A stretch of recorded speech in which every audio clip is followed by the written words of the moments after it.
ছেলে কানান কিংবা তার স্ত্রী, তারা কিন্তু নূহ আলাইহিস সালামের প্রতি ঈমান আনেনি। তার মানে বাবা নবী হয়ে অনেক সময় ছেলে ঈমান আনতে পারেনি, তার ভাগ্যে সেটা জুটেনি। নূহ আলাইহিস সালাম নবী ছিলেন, কিন্তু তার স্ত্রী তার প্রতি ঈমান আনেনি। এজন্য আল্লাহ তাআলা বলছেন, ইন্নাকা লা তাহদি মান আহবাবতা ওয়ালাকিন্নাল্লাহা ইয়াহদি মান ইয়াশা।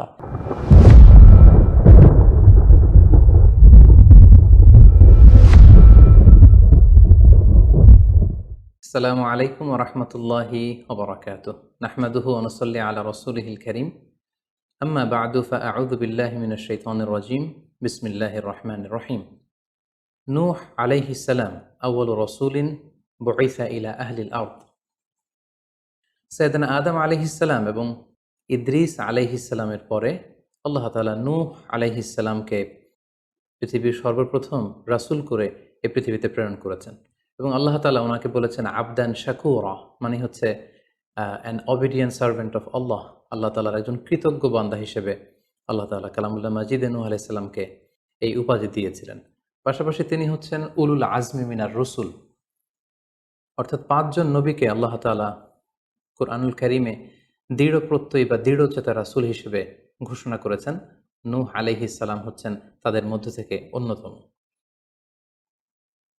সাউদার্ন ইরাকের একটি শহরে, যেটি কুফা শহরের নিকটবর্তী একটি শহর, এমন একটি শহরে আল্লাহ তাআলা নূহ আলাইহিস সালামকে নবী হিসেবে প্রেরণ করেছিলেন।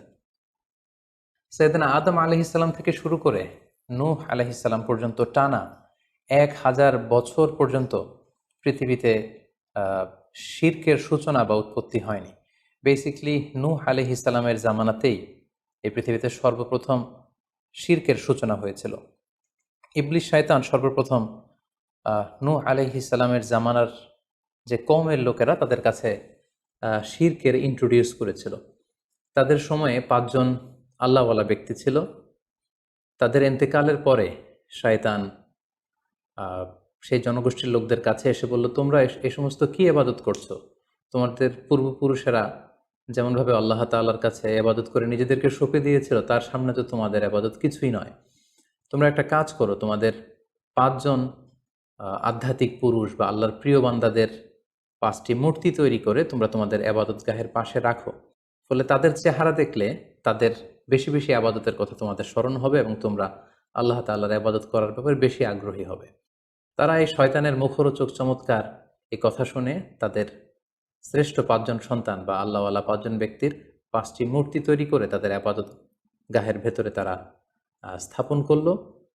এবং আসলেই তারা যখন এই 5 জন ব্যক্তিদের মূর্তির দিকে তাকাতো, তাদের আল্লাহ তাআলার ইবাদতের কথা তাদের স্মরণ হতো, ফলে তারা আল্লাহ তাআলার বেশি বেশি ইবাদত করতে লাগলো।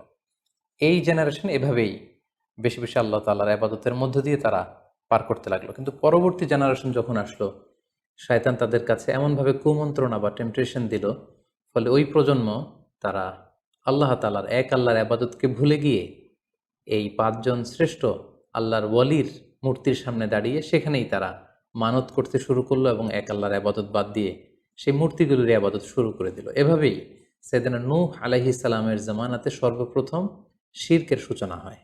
পবিত্র কালামুল্লাহ মাজিদে আল্লাহ তাআলা এই ঘটনাটি এভাবে উল্লেখ করেছেন যে নূহ আলাইহিস সালামের জামানায় যারা নেতৃত্ব স্থানীয় ছিল, তারা সাধারণ লোকদেরকে উদ্দেশ্য করে বলতো, ওয়াকালু লা তাযারুন্না আলিহাতাকুম ওয়ালা তাযারুন্না ওয়াদ্দাম ওয়ালা সুওয়াআ ওয়ালা ইয়াগুথা ওয়া ইয়াউকা ওয়া নাসরা।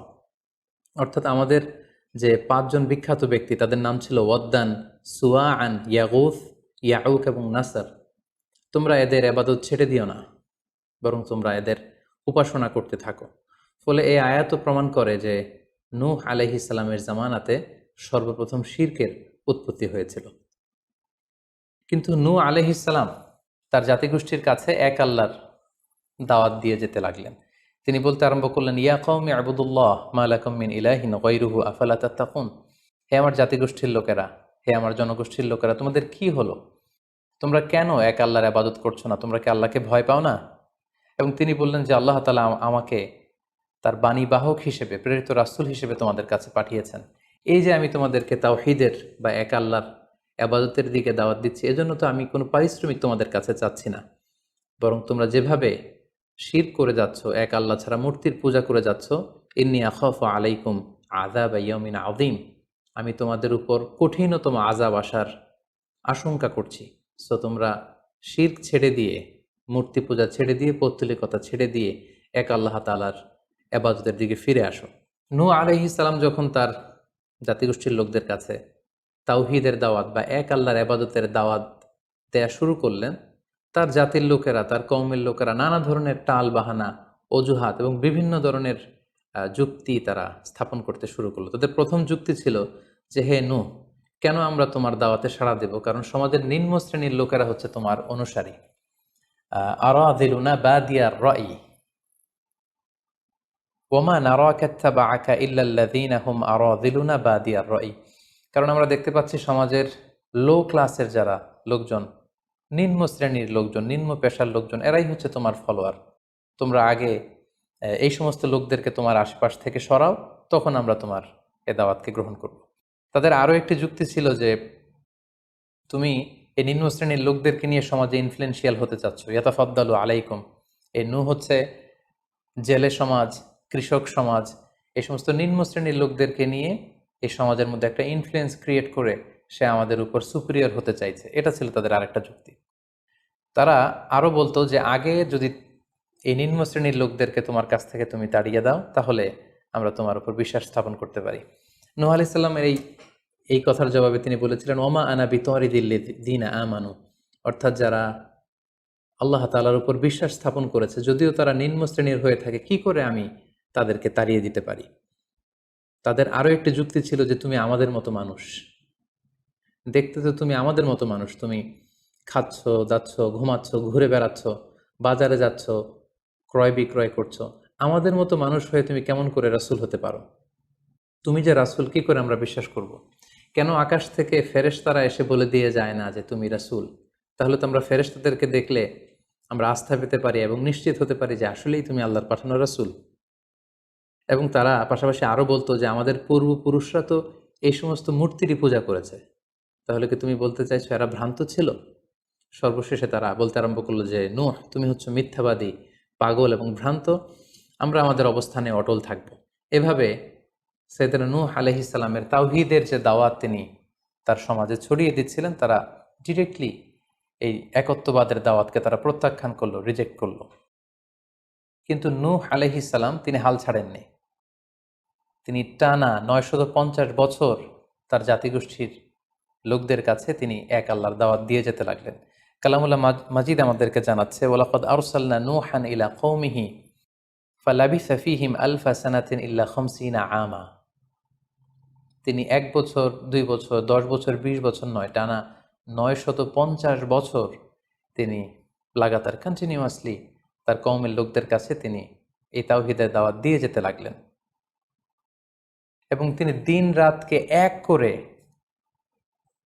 টায়ারলেসলি, রেস্টলেসলি তিনি তার জাতিগোষ্ঠীর কাছে এই একই দাওয়াত দিতে লাগলেন। তিনি বলছেন যে, রব্বি ইন্নী দাআউতু কওমি লাইলা ওয়া নাহারা, হে আল্লাহ, দিন রাত তো আমি চেষ্টা করে গেলাম, তাদেরকে তাওহীদের দাওয়াত দিলাম, কিন্তু তারা আমার কথা শুনছে না। ওয়া ইন্নী কুল্লামা দাআউতুহুম লিতাগফিরা লাহুম জাআলু আসাবিআহুম ফি আযানিহিম। এর মানে হচ্ছে, আল্লাহ, আমি যখনই তাদেরকে দাওয়াত দিতাম, তারা তাদের আঙ্গুলগুলো তাদের কানের ভেতরে ঢুকিয়ে রাখতো, যাতে করে আমার তাওহীদের কথা তাদের শুনতে না হয়। এবং ওয়াস্তাগশাউ সিয়াবাহুম ওয়া আসররু ওয়াস্তাকবারু ইস্তিকবারা, তারা আমাকে দেখলেই চাদর দিয়ে তাদের মুখ পেঁচিয়ে রাখতো, যাতে করে আমার কথাগুলো তারা শুনতে না পায়। সুম্মা ইন্নী দাআউতুহুম জিহারা, আমি, নূহ আলাইহিস সালাম বললেন, আল্লাহ, আমি দাওয়াতি কাজ করার কোনো মাধ্যমই তো বাকি রাখিনি। আমি প্রথমে পার্সন টু পার্সন আমি প্রাইভেটলি দাওয়াত দিতাম। এটা যখন তারা অস্বীকার করলো, আমি তখন পাবলিক দাওয়াত দেওয়া শুরু করলাম। আমি তাদের বড় গ্যাদারিংসে, বিভিন্ন ফেস্টিভ্যালে যে তাদেরকে এই দাওয়াতের কথা শোনালাম, কিন্তু তারা প্রত্যাখ্যান করেছে। সুম্মা ইন্নী আ'লানতু লাহুম ওয়া আসরারতু লাহুম ইসরারা, অর্থাৎ এই আয়াত থেকে বোঝা যাচ্ছে যে নূহ আলাইহিস সালাম দাওয়াত দেয়ার বা বাণী বাহকের যে কাজ, এই গুরুদায়িত্ব পালনে কোনো ধরনের প্রক্রিয়া তিনি বাদ রাখেননি। তিনি দিনে রাতে, তিনি প্রাইভেটলি, তিনি পাবলিকলি, তিনি উৎসাহ প্রদানের মাধ্যমে, জান্নাতের সুসংবাদ দেওয়ার মাধ্যমে, কিংবা জাহান্নামের ভয় দেখানোর মাধ্যমে নানাভাবে তার জাতিগোষ্ঠীর কাছে আখিরাতের কথা, আখিরাতে আল্লাহ তাআলার সুপ্রিম কোর্টের কাঠগড়ায় দাঁড়িয়ে জবাবদিহিতার কথা, এক আল্লাহর একত্ববাদের কথা, এ দাওয়াতগুলো তিনি দিয়ে গিয়েছেন। কিন্তু অধিকাংশ ক্ষেত্রেই এবং অধিকাংশ লোকগুলোই নূহ আলাইহিস সালামের এই তাওহীদের দাওয়াতকে প্রত্যাখ্যান করেছিল এবং রিজেক্ট করেছিল। এভাবে নূহ আলাইহিস সালাম যখন দাওয়াত দিয়ে যেতে লাগলেন, তার কওমের লোকদের মধ্য থেকে ফাইনাল যে রেসপন্সটি এসেছিল সেটি হচ্ছে, ক্বালু লাইন লাম তানতাহি ইয়া নূহ লা তাকুনান্না মিনাল মারজুমিন। হে নূহ, অনেক হয়েছে, এবার তুমি থামো। তুমি যদি এই দাওয়াত দেয়া বন্ধ না করো, তাহলে আমরা তোমাকে স্টোনিং করে, পাথর মেরে, প্রস্তর নিক্ষেপ করে দুনিয়া থেকে বিদায় করে দিব। এবং তারা এও বলল যে, ক্বালু ইয়া নূহ ক্বাদ জাদালতানা ফাআকসারতা জিদালানা। অনেক হয়েছে, তুমি অনেক আর্গুমেন্ট আমাদের সাথে দিয়েছ, অনেক তর্ক বিতর্ক তোমার সাথে হয়েছে, এবার থামো। ফাআতিনা বিমা তাইদুনা ইন কুনতা মিনাস সাদিকিন। তুমি যে আযাবের ভয় দেখাচ্ছ, পারলে সেটা দেখাও। তুমি আমাদেরকে বলছো যে আমরা যদি এক আল্লাহর ইবাদত না করি, আমরা যদি পৌত্তলিকতা না ছাড়ি, তাহলে আল্লাহ তাআলা আযাব দিয়ে আমাদেরকে ধ্বংস করে দিবে। পারলে সেই ধ্বংসলীলা তুমি আমাদের সামনে নিয়ে আসো, পারলে সেই শাস্তি দেখাও, তুমি যদি সত্যবাদী হয়ে থাকো। এবার নূহ আলাইহিস সালাম তাদের এ ধরনের অ্যাটিটিউড দেখে অনেকটা হতাশ হলেন। তিনি তাদের কাছে কোনো প্রতিদান চাইছেন না, তাদের কল্যাণের জন্যই, তাদেরকে জাহান্নামের আগুন থেকে বাঁচার জন্যই তিনি 950 বছর ডেডিকেট করে দিলেন তাদের দাওয়াতি কাজে। কিন্তু তারা যখন এই দাওয়াতি কাজে সাড়া দিচ্ছে না, অবশেষে হতাশ হয়ে নূহ আলাইহিস সালাম আল্লাহকে দোয়া করলেন, আল্লাহ ফাফতাহ বাইনি ওয়া বাইনাহুম ফাতহান। আমি আর পারছি না, আপনি এবার এসপার ওসপার করে দিন, আপনি একটা ফয়সালা করে দিন। অবশেষে তিনি বদদোয়া করে বসলেন, তাদের উপর অভিশাপ দিয়ে ফেললেন, কার্ডস করে বসলেন। তিনি বললেন, রাব্বি লা তাযার আলাল আরদি মিনাল কাফিরিনা দাইয়ারা। হে আল্লাহ, আপনি এমন আযাব পাঠান, আযাব দিয়ে আপনি কাফিরদের আন্ডা বাচ্চা কাউকে আপনি অবশিষ্ট রাখবেন না। পুরো কাফির সমাজ, মুশরিক সমাজকে আপনি আযাব দিয়ে ধ্বংস করে দেন। যদি আপনি তাদেরকে বাঁচিয়ে রাখেন, তাহলে তারা বিশ্বাসীদেরকেও সংক্রামিত করবে এবং তাদের অনাগত প্রজন্ম তারা পাপাচারী হয়ে এই পৃথিবীতে তারা ফাসাদ সৃষ্টি করবে। নূহ আলাইহিস সালাম যখন এরকম বদদোয়া করলেন, আল্লাহ তাআলা নূহ আলাইহিস সালামের এই অভিশাপ বা বদদোয়াকে কবুল করলেন এবং তিনি নূহ আলাইহিস সালামকে জানিয়ে দিলেন, নূহ, তোমার কথা মতো আমি এবার এটার একটা শেষ দেখে ছাড়বো এবং আমি পৃথিবীতে আযাব পাঠাবো। সে আযাবটি হচ্ছে ভয়ঙ্কর ধরনের বন্যা হয়ে যাবে গোটা পৃথিবীতে, মহাপ্লাবন ঘটবে। সো সে প্লাবন থেকে বাঁচার জন্য ওয়াসনাইল ফুলকা বিআইউনিনা ওয়া ওয়াহিনা, অর্থাৎ হে নূহ, তুমি আমার গাইডেন্স বা আমার পাঠানো দিক নির্দেশনা অনুযায়ী তুমি বিশাল একটি নৌকা বানাও বা কিস্তি বানাও বা বিশাল একটি জলতরী বা নৌযান বানাও, যাতে করে এই মহাপ্লাবন থেকে বাঁচার জন্য তুমি বিশ্বাসীদেরকে নিয়ে এই নৌযানে, এই কিস্তিতে, জাহাজে বা এই জলতরীতে, এই নৌকাতে তোমরা আশ্রয় নিতে পারো। আল্লাহ তাআলার পক্ষ থেকে এই আদেশ যখন আসলো, সাইয়েদনা নূহ আলাইহিস সালাম বিশ্বাসীদেরকে নিয়ে বিশাল এক জলতরী বা নৌকা বা বিশাল এক জাহাজ তিনি তৈরি করলেন। নূহ আলাইহিস সালামের কওমের মুশরিক লোকেরা যখন এই জাহাজ বা নৌকা বানাতে দেখলো, তারা হাসাহাসি শুরু করে দিল। কোরআন বলছে, ওয়া কুল্লামা মাররা আলাইহি মালাউম মিন কওমিহি সাখিরু মিন। তারা যখনই নৌকা বানানো, এই কিস্তি বানানো, এই বিশাল জলতরী বানাতে দেখলো, তারা ঠাট্টা বিদ্রুপ করলো। তারা বলল, নূহ, এই মরুভূমির মাঝখানে কোথায় তুমি এই নৌকা চড়াবে? তোমরা যেহেতু নৌকা বানাচ্ছ, পারলে একটা সাগরও বানিয়ে নাও, যাতে করে তোমাদের এই নৌকাকে, এই জাহাজকে তোমরা ভাসাতে পারো।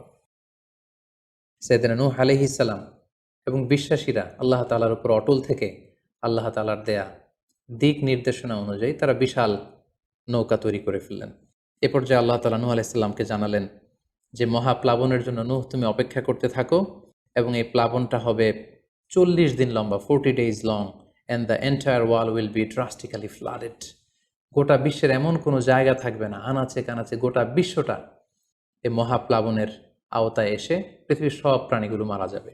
সো তুমি কি করে বুঝবে যে আমি কখন এই মহাপ্লাবন পৃথিবীতে দিচ্ছি? সেটার একটা সাইন হচ্ছে, তুমি যখন চুলার ভেতর থেকে ফুরফুর করে, কলকল করে পানি বেরোতে দেখবে, তখনই বুঝবে যে সে টাইমটা চলে এসেছে। তখন তুমি হাত্তা ইদা জা আমরুনা বা ফারাত তান্নুর, চুলার ভেতর থেকে আগুনের পরবর্তীতে, আগুনের বিপরীতে পানি ছুটতে আরম্ভ করবে, তখনই বুঝবে যে সে সময়টা চলে এসেছে, মহাপ্লাবনের সময়টা একেবারে ঘনিয়ে এসেছে। কুল নাহমিল ফিহা মিন কুল্লি যাওজাইনি ইসনাইন, তখন তুমি সমস্ত বিশ্বাসী বান্দাবান্দীদেরকে, যারা তোমার ফলোয়ার, যারা একত্ববাদী বিশ্বাসী তাদেরকে নিয়ে সেই নৌকায় তুমি আরোহণ করবে এবং প্রতিটি প্রাণী থেকে জোড়ায় জোড়ায়, অর্থাৎ ম্যাসকুলিন অ্যান্ড ফ্যামিনিন, নারী পুরুষ জোড়ায় জোড়ায় তুমি নিয়ে সেই নৌকাতে আরোহণ করবে, কারণ এই মহাপ্লাবনটা এত ভয়ঙ্কর মহাপ্লাবন হবে, ফলে পৃথিবীতে কেউ বেঁচে থাকবে না এবং তোমরাই হবে নেক্সট জেনারেশন, এবং তোমাদের থেকেই পৃথিবী আবার নতুন করে সভ্যতা বিনির্মিত হবে এবং তোমাদের থেকে নতুন করে পৃথিবীর সব প্রাণীকুল আবার নতুন করে বংশবিস্তার শুরু হবে। আল্লাহ তাআলার এই গাইডেন্স অনুযায়ী নূহ আলাইহিস সালাম অপেক্ষা করতে লাগলেন যে কখন চুলার ভেতর থেকে কলকল করে পানি বেরোয়। হঠাৎ করে তিনি একদিন দেখতে পেলেন যে চুলার ভেতর থেকে পানি বেরোচ্ছে। তিনি সমস্ত বিশ্বাসীদেরকে নিয়ে এবং বিভিন্ন প্রাণীকুল থেকে জোড়ায় জোড়ায় নারী পুরুষ দুই ধরনের জেন্ডারকে একত্রিত করে নিয়ে তিনি আল্লাহ তাআলার নামে সেই নৌকার মধ্যে আরোহণ করলেন এবং আল্লাহ বললেন, ওয়াকাল আরকাবু ফিহা বিসমিল্লাহি মাজরেহা ওয়া মুরসাহা ইন্না রাব্বি লাগফুরুর রাহিম।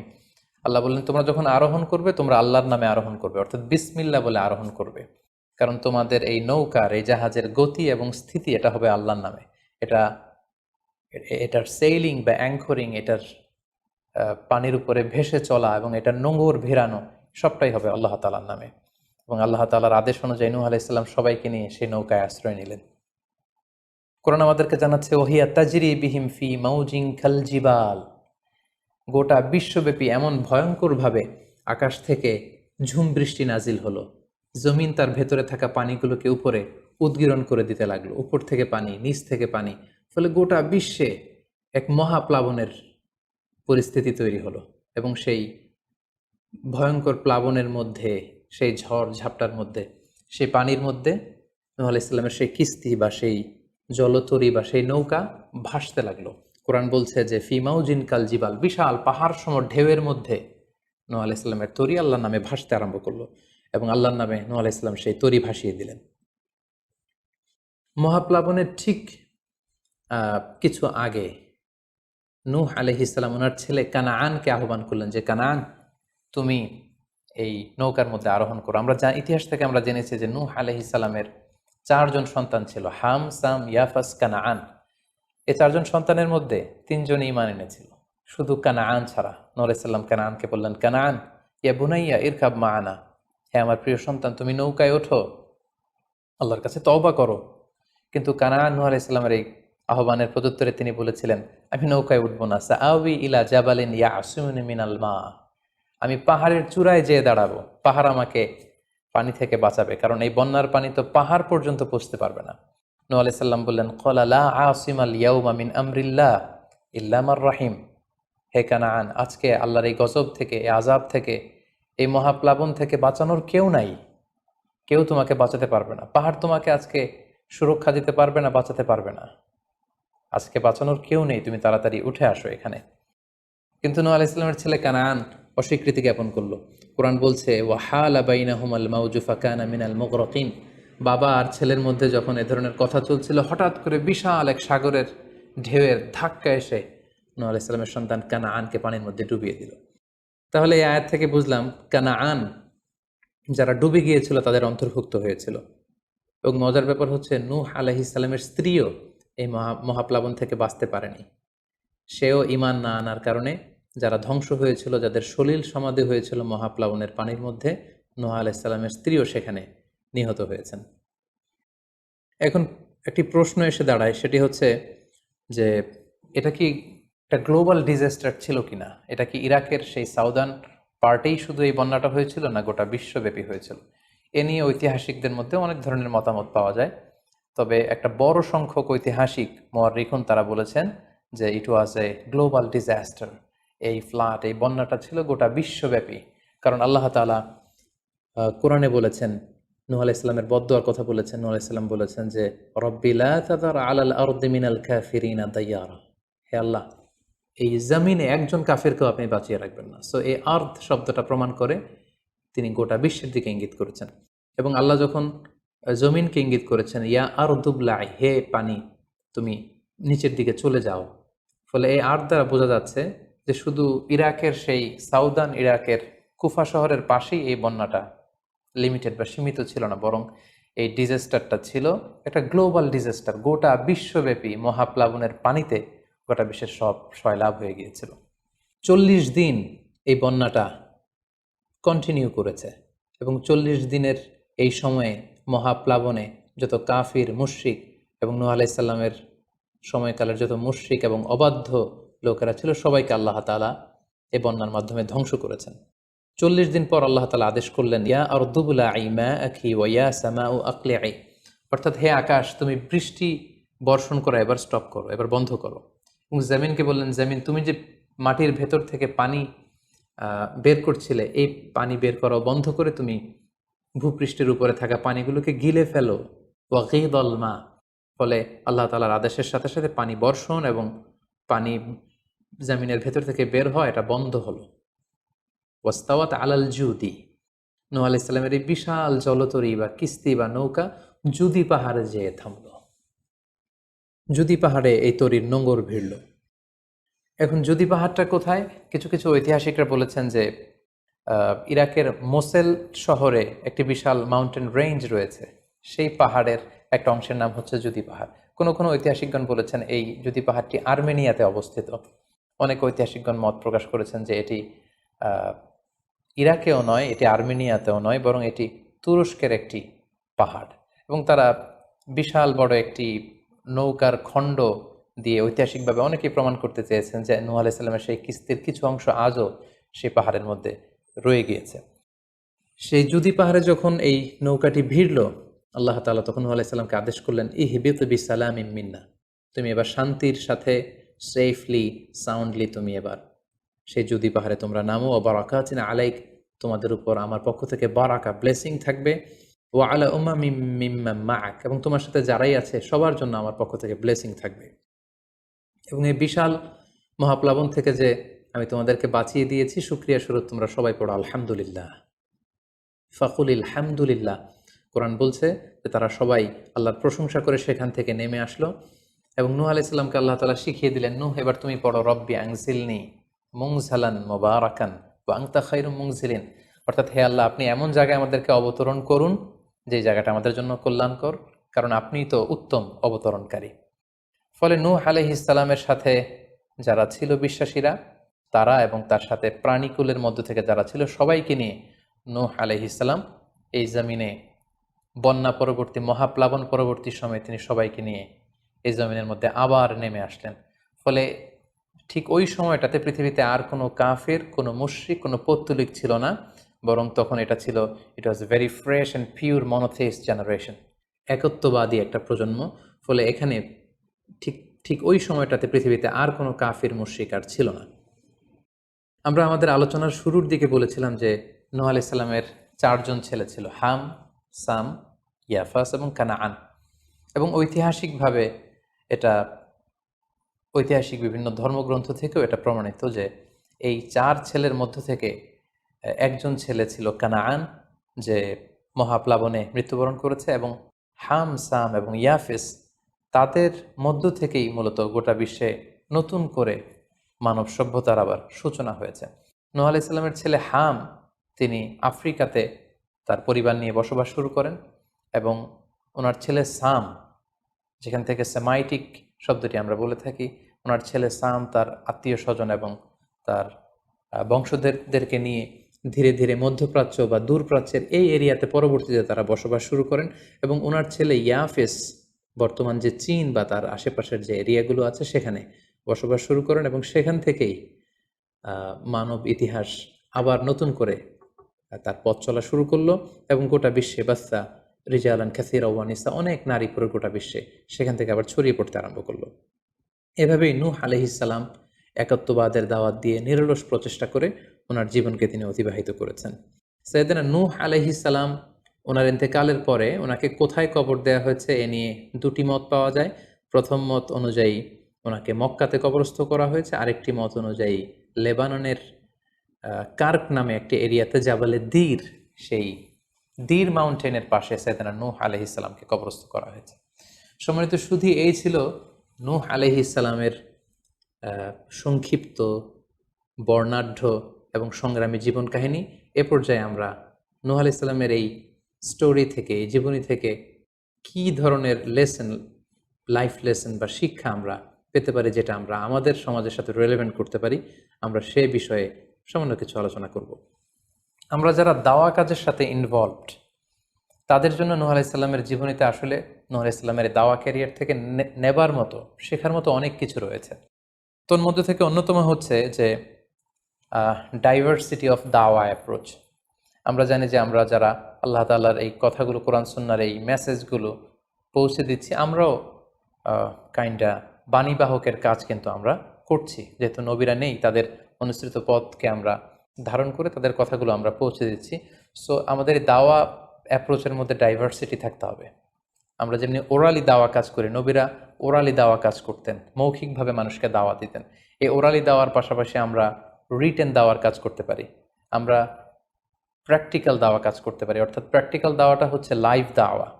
আমার কথা দেখে, আমার আচরণ দেখে, আমার ডিলিংস দেখে মানুষ ইসলামের সৌন্দর্যের প্রতি আকৃষ্ট হবে, এবং এটা খুবই ফলপ্রসূ একটা দাওয়া সিস্টেম। সো আমরা যদি নূহ আলাইহিস সালামের জীবনের দিকে তাকাই, তাহলে দেখবো উনি অনেকভাবে এই দাওয়া কাজ করেছেন। উনি প্রথম পার্সন টু পার্সন টার্গেট করে তাকে একা একা বোঝাতেন। এটা যখন কাজ না করতো, প্রাইভেট দাওয়া থেকে উনি পরে সুইচ করলেন পাবলিক দাওয়াতে। কোরআন আমাদেরকে জানিয়েছে যে তার কওমের বিভিন্ন ফেস্টিভ্যালগুলোতে, সেখানকার বিভিন্ন পাবলিক গ্যাদারিংসগুলোতে, সেখানকার বিভিন্ন ক্লাবগুলোতে তিনি যে এক আল্লাহর দাওয়া তিনি সেখানে পেশ করেছেন। পাশাপাশি নূহ আলাইহিস সালাম তার সময়ের সম্ভ্রান্ত ব্যক্তিবর্গ যারা, তাদেরকে স্পেশালি তিনি দাওয়া কাজের আওতায় নিয়ে এসেছেন। এলিট সোসাইটি যারা, আমরা যদি আল্লাহ রাসূল সাল্লাল্লাহু আলাইহি ওয়াসাল্লামের দাওয়া অ্যাক্টিভিটির দিকে তাকাই, তাহলে দেখব যে উনিও কিন্তু সানাদিদে কোরাইশের যারা লিডার শ্রেণী ছিল, গণ্যমান্য ব্যক্তিবর্গ ছিল, তাদেরকে তিনি স্পেশালি দাওয়া কাজ করতেন তাদের সাথে। কারণ আমরা জানি যে একটা সমাজের লিডার যদি ইসলামের পথে আসে, ফলে তার যে লক্ষ লক্ষ ফলোয়ার থাকবে, তারাও তার দ্বারা ইনফ্লুয়েন্স হয়ে তারাও ইসলামের পথে চলে আসবে। এবং আল্লাহ রাসূল সাল্লাল্লাহু আলাইহি ওয়াসাল্লামের জীবনীতে আমরা দেখেছি যে কোনো গোষ্ঠীর বা কোনো কওমের বা কোনো ট্রাইবের গোত্র প্রধান যখন কালিমা পড়ে মুসলমান হয়েছে, তার দেখা দেখি গোত্রের সকল নারী পুরুষ তারাও মুসলমান হয়ে গেছে। দাওয়া কাজ আঞ্জাম দেওয়ার ক্ষেত্রে যারা এলিট সোসাইটি বা সমাজের গণ্যমান্য ব্যক্তিবর্গ যারা থাকবে, তাদেরকে দাওয়া দেওয়ার ক্ষেত্রে আমাদেরকে স্পেশাল এফোর্ট দিতে হবে। কারণ তাদেরকে যদি আমরা ইসলামের পক্ষে, সত্যের পক্ষে কনভিন্সড করতে পারি, ফলে তারা সমাজের আরও অনেক লোককে ইনফ্লুয়েন্স করে ইসলামের সুশীতল বাণীর ভেতরে নিয়ে আসতে পারবে। তো এর মানে এই নয় যারা নিম্ন শ্রেণীর বা যারা সমাজের মধ্যবিত্ত বা নিম্ন মধ্যবিত্ত যে ফ্যামিলিগুলো রয়েছে বা যে সমস্ত লোকজন রয়েছে, তাদেরকে আমরা গুরুত্ব দিব না, ব্যাপারটি এমন নয়। বরং নূহ আলাইহিস সালামের ঘটনা থেকে আমরা বুঝতে পারছি যে একটা হচ্ছে মাস পিপলদের জন্য দাওয়া, আর একটি হচ্ছে যারা সমাজের উচ্চ শ্রেণী, তাদের জন্য স্পেশালি কিছু টাইম স্পেন্ড করা, তাদেরকে আলাদাভাবে দাওয়া দেওয়া, এবং অথবা তাদের উপযোগী করে দাওয়া অ্যাক্টিভিটি তাদের কাছে যদি আমরা প্রেজেন্টেশন করতে পারি, তাহলে নিঃসন্দেহে তারাও ইসলামের সৌন্দর্যের দ্বারা আকৃষ্ট হবে। নূহ আলাইহিস সালামের এই জীবন কাহিনী থেকে আমরা আরও একটি বিষয় শিখতে পারি, সেটি হচ্ছে দাওয়া কাজে কখনো হতাশ হওয়া যাবে না, নিরাশ হওয়া যাবে না, এবং হাল ছাড়া যাবে না, বরং ভরসা রাখতে হবে আল্লাহর উপর। কারণ আমরা কয় বছর দাওয়া কাজ করে যাচ্ছি, আমরা কতটুকু এফোর্ট দিয়েছি, আমরা কতটুকু টাইম স্পেন্ড করেছি, আমরা কতটুকু স্যাক্রিফাইস করেছি। আমরা যদি নূহ আলাইহিস সালামের জীবনের দিকে তাকাই, তাহলে দেখব যে তিনি টানা 950 বছর টানা লাগাতার তিনি তার জাতিগোষ্ঠীর কাছে দাওয়াতি কাজ করেছেন, কিন্তু তিনি নিরাশ হননি, হতাশ হননি, হাল ছেড়ে দেননি, তিনি ভরসা রেখেছিলেন আল্লাহ তাআলার উপর। সো আমরা যারা দাওয়া কাজ করছি, আমরা ইনস্ট্যান্ট ফলাফলের জন্য যেন বসে না থাকি, আমরা আমাদের দায়িত্বটুকু পালন করব। নূহ আলাইহিস সালামের এই স্টোরি থেকে আমরা আরও একটি বিষয় শিখতে পারি, সেটা হচ্ছে আমাদের কাজ হচ্ছে ইফোর্ট দেয়া, বাট এটার কমপ্লিশন, এটার রেজাল্ট আসবে আল্লাহ তাআলার পক্ষ থেকে। আরবিতে বলা হয় যে আস-সা'য়ু মিন্না ওয়াল ইতমামু মিনাল্লাহ, প্রচেষ্টা করার মালিক আমরা, সফলতা দেওয়ার মালিক হচ্ছেন আল্লাহ। আমি অনেক দাওয়াতি কাজ করছি, কিন্তু আমার দাওয়াতি কাজে কেউ সাড়া দিচ্ছে না, কেউ রেসপন্স করছে না, আমার দাওয়াতি কাজে কেউ ইসলামের প্রতি আকৃষ্ট হচ্ছে না, ইট ডাজন্ট মিন দ্যাট আমি একজন ব্যর্থ দায়ী, না, এটা কখনোই না। বরং আমি সিনসিয়ারিটির সাথে আমার সর্বোচ্চ প্রচেষ্টাটুকুন আমি করছি কিনা, সেটাই হচ্ছে দেখার বিষয়। আমার কত ফলোয়ার, আমার ডাকে কত মানুষ সাড়া দিল, এটা দেখার বিষয় না, বরং আমি আমার রোলটা প্লে করতে পারছি কিনা সিনসিয়ারিটির সাথে, এটা হচ্ছে দেখার বিষয়। এর কারণ হচ্ছে আল্লাহর হাবিব সাল্লাল্লাহু আলাইহি ওয়াসাল্লাম বলেছেন, কিয়ামতের দিন অনেক নবী দাঁড়াবে যাদের ফলোয়ার হচ্ছে হাতে গোনা অল্প কয়েকজন, মানে অল্প কয়েকজন ঈমান এনেছিল। পৃথিবীতে অনেক নবী ছিল, তারা কিয়ামতের দিন দাঁড়াবে, তার বিশ্বাসী উম্মতের সংখ্যা হচ্ছে মাত্র 2 জন। পৃথিবীতে এরকম অনেক নবী ছিল, কিয়ামতের দিন তিনি দাঁড়াবেন, তার উপর বিশ্বাস এনেছিল মাত্র একজন, মানে নবীও একজন, তার প্রতি ঈমানও এনেছে মাত্র একজন। এমনও অনেক নবী কিয়ামতের দিন আল্লাহ তাআলার দরবারে দাঁড়াবে যেই নবীর কোনো ফলোয়ার নাই, যেই নবীর কোনো বিশ্বাসী উম্মত নাই, অর্থাৎ নবী শুধু একা, তার সারা জীবনের দাওয়া কাজে কেউ তার ডাকে সাড়া দেয়নি। তার মানে কি তিনি ব্যর্থ? নেভার, কখনো না। তিনি তার দায়িত্বটুকুন পালন করেছেন, এজন্য তিনি আল্লাহ তাআলার দরবারে তিনি সফল। সো কে আপনার ডাকে সাড়া দিবে, কে ইসলামের পথে আসবে, এটা আমাদের দেখার বিষয় না। আমাদের দেখার বিষয় হচ্ছে আমরা আমাদের দায়িত্বটুকুন পালন করেছি কিনা, আমরা কোরআনের, ইসলামের সুন্দর বিউটিফুল মেসেজগুলো আমরা পৌঁছে দিতে পেরেছি কিনা। That should be hour concern, সেটাই হচ্ছে আমাদের দায়িত্ব। সূরা হুদে নূহ আলাইহিস সালামের ফলোয়ার কত ছিল এ ব্যাপারে আমরা জানতে পারি। আল্লাহ তাআলা বলছেন, ওয়ামা আহমানা মাআহু ইল্লা কালিল, মানে নূহ আলাইহিস সালামের জাতিগোষ্ঠীর হাতে গোনা অল্প কিছু লোক ছাড়া তার প্রতি অন্যান্যরা ঈমান আনেনি। এই অল্প কিছু লোক, তাদের সংখ্যা কত? তাফসীর ইবনে কাসীরে এসেছে, সাইয়েদনা ইবনে আব্বাস বলেন যে কানু সামানিনা নাফসান মিনহুম নিসাউহুম, নারী পুরুষ মিলিয়ে 80 জন। Could you imagine that? 950 বছরের দাওয়াতি ক্যারিয়ারে ওনার উপর ঈমান এনেছে মাত্র 80 জন। তার মানে প্রতি 100 বছরে অন অ্যান অ্যাভারেজ 10 জন ওনার উপর ঈমান আনেনি। কিন্তু উনি হচ্ছেন উলুল আজমি মিনার রুসুল, এই মহাবিশ্বের 5 জন শ্রেষ্ঠতম নবীদের মধ্য থেকে তিনি হচ্ছেন অন্যতম। সো আমাদেরকে দেখতে হবে আমরা আমাদের দায়িত্বটুকুন পালন করছি কিনা। কতজন আমাদের ডাকে সাড়া দিল, কতজন আমাদের ফলোয়ার হলো, কতজন ইসলামের পথে আসলো কে আসলো না, সেটা আল্লাহ তাআলা নির্ধারণ করবেন। নূহ আলাইহিস সালামের জীবনী থেকে আমরা আরও যে শিক্ষাটি পাই, এবং এটি খুবই গুরুত্বপূর্ণ একটি লেসন, সেটা হচ্ছে হিদায়া অনলি বিলংস টু আল্লাহ। হেদায়েত দেওয়ার মালিক হচ্ছেন Allah. Canaan and the wife of Nuh for example, যেমন নূহ আলাইহিস সালামের ছেলে কানাআন কিংবা তার স্ত্রী, তারা কিন্তু নূহ আলাইহিস সালামের প্রতি ঈমান আনেনি। তার মানে বাবা নবী হয়ে অনেক সময় ছেলে ঈমান আনতে পারেনি, তার ভাগ্যে সেটা জোটেনি। নূহ আলাইহিস সালাম নবী ছিলেন, কিন্তু তার স্ত্রী তার প্রতি ঈমান আনেনি। এজন্য আল্লাহ তাআলা বলছেন, ইন্নাকা লা তাহদি মান আহবাবতা ওয়ালাকিন্নাল্লাহা ইয়াহদি মান ইয়াশা। হে নবী, আপনি যাকে চান তাকে আপনি হেদায়েত দিতে পারবেন না, কারণ হেদায়েত দেওয়ার মালিক আপনি নন। হেদায়েত দেওয়ার নিরঙ্কুশ একচ্ছত্র ক্ষমতা হচ্ছে শুধুমাত্র কেবলমাত্র আল্লাহ তাআলার হাতে।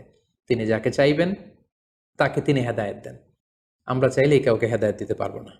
নূহ আলাইহিস সালামের জীবনী থেকে আরও একটি বড় শিক্ষা হচ্ছে যে আল্লাহ তাআলা হুট করেই কাউকে আযাব দেন না বা শাস্তি পাঠান না, বরং আল্লাহ তাআলা বারবার সুযোগ দিয়ে থাকেন। অনেক অনেক সুযোগ দেওয়ার পরে, বারবার সুযোগ দেওয়ার পরেও যখন কেউ সত্যের পথে ফিরে আসে না, বরং বারবার তারা অবাধ্যতা, দাম্ভিকতা এবং বাড়াবাড়ি করে, ঠিক তখনই আল্লাহ তাআলা তাদেরকে শাস্তি দেন। আমরা নূহ আলাইহিস সালামের জাতিগোষ্ঠীর দিকে যদি তাকাই, তাহলে দেখব যে তিনি 950 বছর তাদেরকে চান্স দিয়েছেন। এত লম্বা সময় তাদেরকে সুযোগ দেওয়ার পরেও তারা সত্যের পথে ফিরে আসেনি। অতঃপর আল্লাহ তাআলা মহাপ্লাবন দিয়ে পুরো জাতিগোষ্ঠীকে ধ্বংস করে দিয়েছেন। নূহ আলাইহিস সালামের জীবনী থেকে সর্বশেষ যে শিক্ষাটি আমরা পাই, সেটি হচ্ছে সব ধ্বংস নয়। কিছু ধ্বংস আছে যেটা আবার নতুন করে সৃষ্টি করে, অর্থাৎ সৃষ্টির জন্য ধ্বংস। আমরা যদি দেখি যে আল্লাহ তাআলা এমন এক গজব পাঠালেন, এমন এক পানিশমেন্ট দিলেন, এমন এক মহাপ্লাবন দিলেন, যেটা দিয়ে গোটা পৃথিবীবাসীকে তিনি ধ্বংস করেছেন, অল্প কিছু মানুষ ছাড়া। কিন্তু আমরা যদি অন্য দিক থেকে খেয়াল করি, তাহলে দেখব যে এই ধ্বংসটি ধ্বংসের জন্য নয়, এই ধ্বংসটি ছিল নতুন করে সৃষ্টির জন্য। আমরা দেখি যে অনেক এলাকাতে অগ্নিকাণ্ড ঘটে, সেখানে হয়তো বেড়ার ঘর ছিল, টিনের ঘর ছিল, তো অগ্নিকাণ্ড ঘটার পরে সেখানে বিশাল করে বিল্ডিং তৈরি হয়। তার মানে সব ধ্বংসের জন্য নয়, কিছু ধ্বংস আছে সৃষ্টির জন্য। নূহ আলাইহিস সালামের ক্ষেত্রেও এই ধ্বংসের ব্যাপারটি ঠিক এমনই ঘটেছিল। এই ধ্বংসটা শুধু ধ্বংসের জন্য নয়, বরং কাফিরদেরকে, মুশরিকদেরকে ধ্বংস করে দিয়ে নতুন এক একত্ববাদী প্রজন্মের সূচনা যাতে পৃথিবীতে ঘটে, সেজন্য আল্লাহ তাআলা এই ধ্বংসের সূচনা করেছিলেন। আল্লাহ তাআলা আমাদের সবাইকে আম্বিয়া আলাইহিমুসসালামদের অনুসৃত পথে থেকে তাদের মত এবং পথকে বেছে নিয়ে সিরাতুল মুস্তাকিমে পরিচালিত হওয়ার তৌফিক দান করুক। আসসালামু আলাইকুম ওয়া রাহমাতুল্লাহি ওয়া বারাকাতুহু।